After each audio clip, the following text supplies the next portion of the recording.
Prologue. This is not a diary. This is proof that my father was a hero. A retelling, if you wish to call it that. But not a diary. I was young, and I still am. But sitting by the hearth now, surrounded by what is left of my family, I ken the mistakes I've made. And I need you to understand exactly what happened to us, the Scottish, during the many years of English occupation. My mother died in childbirth. I never got the chance to meet her because I was too busy screaming my way into this war-stricken world.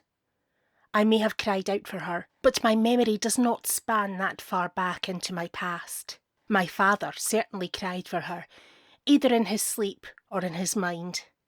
I might not have been able to see it, but I knew he was grieving every time he glanced at me. Talk of the village was that I was the spitting image of my late mother. If anything, for much of my earlier life I was sure I resembled a rodent. My large front teeth were mostly to blame, but once my blossoming began, my face moulded around them. If I remember correctly, that began around the age of 3 and 10 years.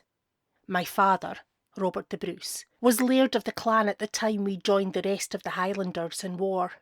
As a laird, he had been given the task of producing healthy male heirs to take his position once he passed. At the time of my mother's death, I was the only child he had legitimately created.